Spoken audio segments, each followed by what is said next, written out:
His parents, teachers, and relatives were also unhappy with him because he argued unnecessarily in schools and at home. उसके parents, उसके teachers, उसके रिश्तेदार सब उससे दुखी थे। क्यों? क्योंकि वह स्कूल में या घर पर जब भी होता सबके साथ बेकार में बहस किया करता था। He also misbehaved with people and stopped speaking to them if his wishes were not fulfilled.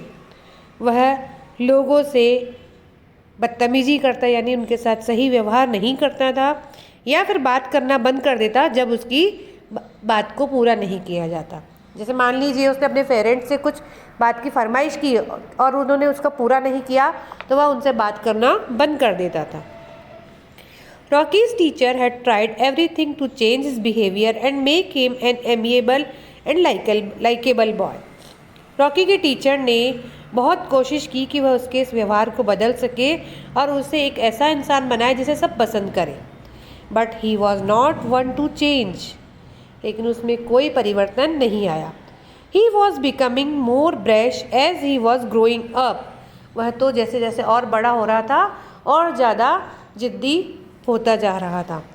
One day while practising cricket in school during the sports period he had an argument with some of the boys of his class. एक दिन school में sports के period में cricket की practice करते हुए उसकी कुछ स्कूल के कुछ बच्चों के साथ बहस हो गई। First Rocky had a war of words with them. पहले तो रॉकी ने उनके साथ कुछ अपशब्द कहे and later it turn into a physical fight, और थोड़ी देर में तो वह लड़ाई झगड़े मार धाड़ में बदल गया। Rocky being a strong boy struck the other and beat them up. Rocky एक स्ट्रॉन्ग बॉय था, लंबा चौड़ा था वैसे भी, तो वह दूसरे बच्चों को आराम से मार रहा था। But he too was not completely unhurt, लेकिन उसे भी कुछ चोट लगी थी। The others teamed up and pushed him together. When he fell on the ground, they climbed on his chest and hit him hard. दूसरी टीम के बच्चों ने मिलकर उसे धक्का दिया और जब वह ज़मीन पर गिर गया तो वो उसकी छाती पर चढ़कर उसे बुरी तरह मारने लगे। All the boys were taken to the first aid room and given some medication. सारे बच्चों को फर्स्ट एड रूम में ले जाया गया और वहाँ पर उनका कुछ इलाज किया गया। They were also given a warning that if they did not change their behaviour their parents would be called to school and told about the children's ill mannered ways. और उन्हें वार्निंग दे दी गई स्कूल से कि अगर उन्होंने अपने इस behaviour को चेंज नहीं किया तो उनके पेरेंट्स को बुलाकर स्कूल में उनके बच्चों के इस व्यवहार के बारे में उन्हें बताया जाएगा।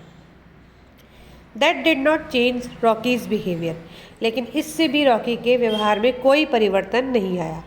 ही continued to bully his friends and other little children in school. वह स्कूल में छोटे छोटे बच्चों और अपने फ्रेंड्स के साथ हमेशा ही बुरा व्यवहार करता था। But a few months later something happened that change Rocky completely. लेकिन कुछ महीनों बाद कुछ ऐसा घटा यानी कुछ ऐसी घटना हुई जिसने रॉकी को पूरी तरह से बदल दिया।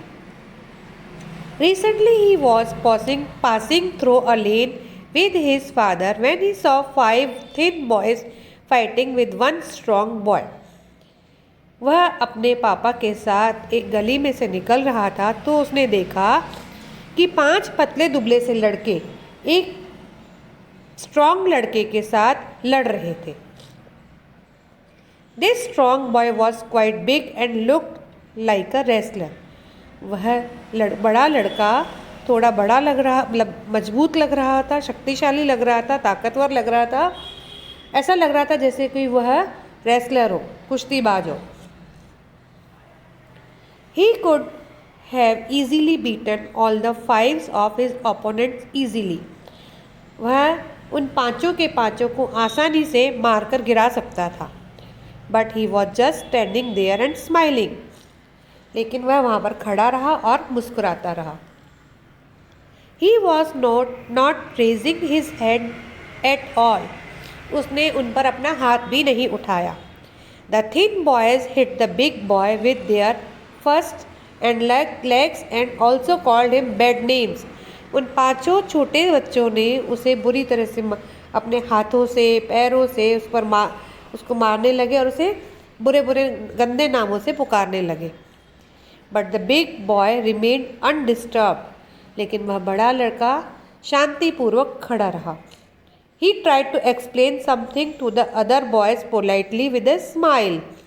उसने उन बच्चों को विनम्रतापूर्वक मुस्कुराते हुए समझाने की कोशिश की. Rocky told his father, "What a stupid fellow that big boy is." तब रॉकी ने अपने पापा से कहा कि यह लड़का कितना मूर्ख है. He can easily beat them all to pulp, but he is not hitting them. वह आसानी से इन पांचों को मार सकता है, लेकिन वह उन्हें मार नहीं रहा. Why is he even talking? वह उनसे बात क्यों कर रहा है? He should just hit those loser. उसे तो इन सबको मारकर हराना चाहिए. Rocky's father explained, "It is easier to react to violence with violence." तब रॉकी के पापा ने उसे समझाया कि हिंसा का जवाब हिंसा से देना आसान होता है. But it takes a truly great man to control his anger and stay calm even when other people are getting aggressive. लेकिन वास्तव में वह इंसान महान होता है जो अपने गुस्से को काबू में रखे और शांत रहे जब दूसरे लोग उसे परेशान कर रहे हो. That is the best way to handle a situation like this. और वह उस सिचुएशन को हैंडल करने का सबसे अच्छा तरीका होता है. How asked Rocky. रॉकी ने पूछा कि कैसे.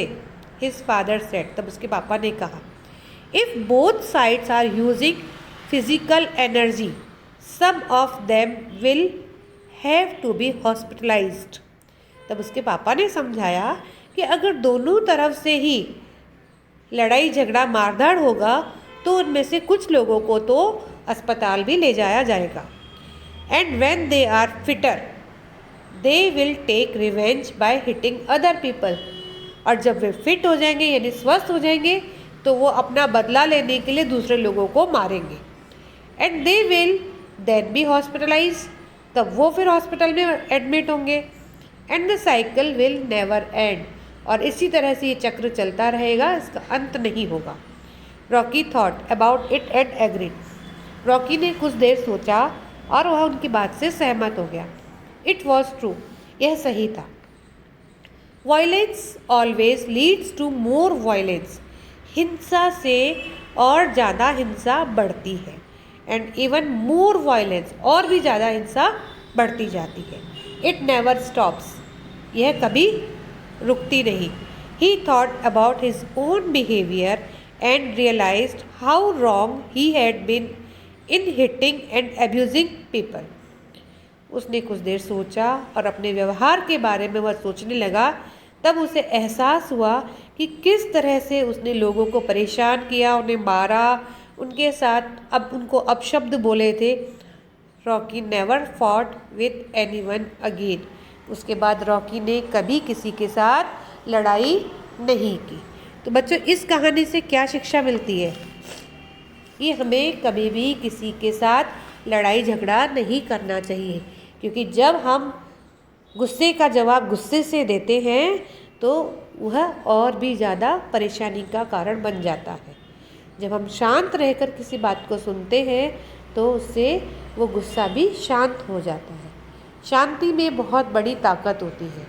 आप इसको अपनी लाइफ में रियलाइज़ भी करते होंगे, और अगर नहीं करते हैं तो आप उसको देखिए, अपनी लाइफ में इसको रियलाइज़ करिए कि कैसे अगर आप एक बार शांत रहे तो वो गुस्सा, सामने वाले का गुस्सा कैसे शांत हो जाता है.